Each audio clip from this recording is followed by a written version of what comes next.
అదే RTV app వార్తల్ని క్షణాల్లో చదివే అవకాశం ఉంటుంది. ఒక న్యూస్ పేపర్, ఒక టెలివిజన్ ఛానల్ మీ చేతుల్లో ఎప్పుడూ ఉంటాయి. ఇటీవల పుల్లూరు మండలంలో టిడ్కో హౌసెస్ సందర్శించిన సందర్భంగా టిడ్కో హౌసెస్లో నివసించే నివాసులందరూ కూడా అనేక సమస్యలు నా దృష్టికి తీసుకురావడం జరిగింది. మన రాజధాని ప్రాంతంలో మంగళగిరి, తాడికొండ నియోజకవర్గాల్లో 5240 ఇళ్ళు నిర్మాణం చేశారు. ఒక తాడికొండ నియోజకవర్గంలో 3200 ఇళ్ళు నిర్మాణం జరిగినాయి. దాదాపు అన్ని చోట్ల ఆక్యుపై చేసి ఇచ్చారు. ఇటీవల కురిసిన వర్షాల వల్ల అనేక సమస్యలు ఎదురయ్యాయి.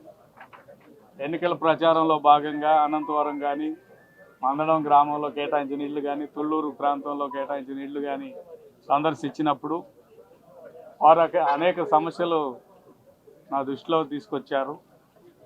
మొట్టమొదటిది అప్రోచ్ రోడ్స్ సక్రమంగా లేవు. మంచినీటి సమస్య చాలా పెద్ద ఎత్తున ఉంది. డ్రైనేజీ సమస్య ఉంది. ఆ డ్రైనేజీ ఏదైతే ట్రీట్మెంట్ ప్లాంట్స్ ఉన్నాయో వాటి దగ్గర దుర్వాసన వస్తూ ఉంది అనేది చెప్పారు. అంతేకాదు మరి ముఖ్యంగా దొండపాడు, ఐనవోలు, ఇతర ప్రాంతాల్లో చుట్టుపక్కలన్నీ కూడా కంప చెట్లు మొలిచి చాలా ఇబ్బందికరంగా ఉంది. లైట్లు లేవని, పైనుంచి వచ్చే డ్రైనేజీని సక్రమంగా బయటికి పంపే మార్గం లేక దుర్వాసన వస్తుందని, ఇటువంటి సమస్యలన్నీ నా దృష్టిలో పెట్టిన మేరకు అసెంబ్లీలో ఈ అంశం మీద చర్చకు ఒక ప్రశ్న అడగడం జరిగింది. ఆ ప్రశ్నకు సమాధానంగా మంత్రి వర్యులు నారాయణ గారు ఈ రోజున ఇచ్చిన సమాధానమే కాకుండా త్వరగా ఈ కార్యక్రమాన్ని అమలు చేయాలని, ఇక్కడ ఉన్న సౌకర్యాలు లేవని తొలగించాలనే ఉద్దేశంతో పర్యటనకు శ్రీకారం చుట్టారు. చాలా అభినందనలు తెలియజేస్తా ఉన్నాను.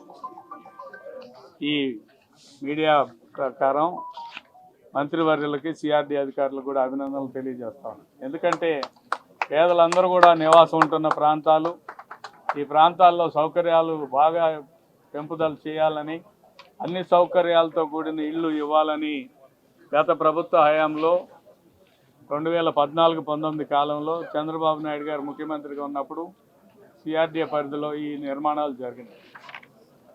దురదృష్టవశాత్తు జగన్మోహన్ రెడ్డి గారు అధికారంలోకి రావటం ఈ స్కీమ్ మొత్తాన్ని కూడా నాశనం చేయడం జరిగింది. కొంతమందికి ఉచితం పేరు మీద రూపాయికి ఇల్లు రిజిస్ట్రేషన్ అని, కొంతమందికి ఆక్యుపై చేయకుండానే బ్యాంకు నోటీసులు పంపించటం, ఈ స్కీమ్ అర్థం పర్థం కాని విధంగా తయారు చేశారు.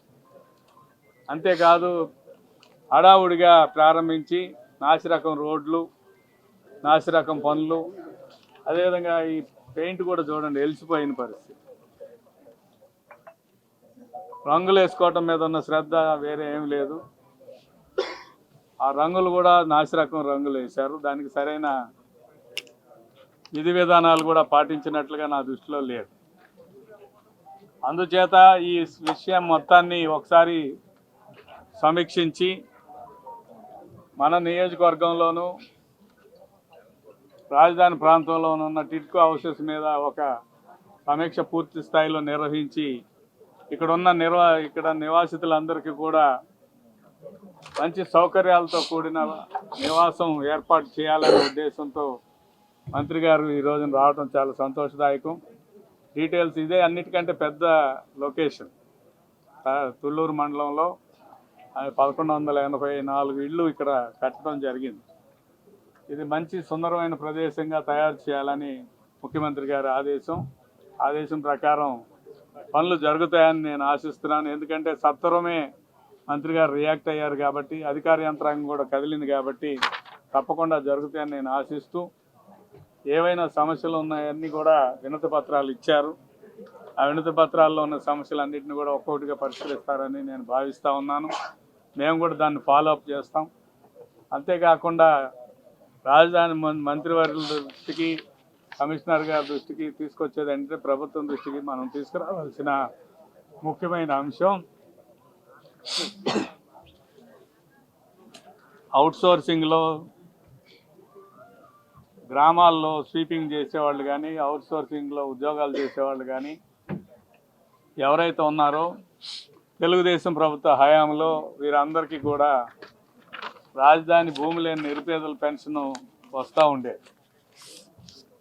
ఎన్నికలు అయిపోయిన తర్వాత ఏ ఊరు వెళ్ళి అడిగినా సరే ఇదే చెప్తున్నారు, మేము కష్టపడి పారిశుద్ధ్య కార్యక్రమాలుగా పనిచేస్తున్నాం, ఉదయం నుంచి సాయంత్రం దాకా పనిచేస్తున్నాం, మమ్మల్ని కాంట్రాక్ట్ ఉంచుతాడో తీసేస్తాడో తెలియదు, అవుట్సోర్సింగ్ ఉద్యోగం చేస్తున్నాం, మేమేదో తంటాలు పడి ఉద్యోగాలు చిన్నవి సంపాదించుకుంటున్నాం, మాకు పిఎఫ్లు కూడా కట్టిన పరిస్థితులు లేవు, ఈ మధ్యకాలంలో కొద్దిగా బెటర్ అయింది, మాకు వచ్చే రాజధాని పెన్షన్ ఆపేయటం ధర్మం కాదని చెప్పి అడుగుతూ ఉన్నారు. దాని మీద కూడా ఓ ప్రత్యేకమైన దృష్టి పెట్టాలని నేను మంత్రివర్యుల్ని సిఆర్డీ కమిషనర్ గారిని కోరుతూ టిడ్కో గృహాల్లో నివాసయోగ్యంగా అన్ని సౌకర్యాలతో కూడిన టిడ్కో గృహాలు ఇవ్వాలనే ఉద్దేశాన్ని నెరవేర్చాలని కోరుతూ ఇక్కడ రేషన్ షాప్ కానీ, అంగన్వాడీ సెంటర్ కానీ, డ్రైనేజీకి అవుట్లెట్స్ కానీ, కరెంటు సౌకర్యం కానీ, ఇతర సౌకర్యం, బ్యాంకులకు సంబంధించిన అంశాన్ని మీద మరొకసారి కూలంకషంగా పరిశీలించి ఎంత మేరకు మేలు చేయగలుగుతాము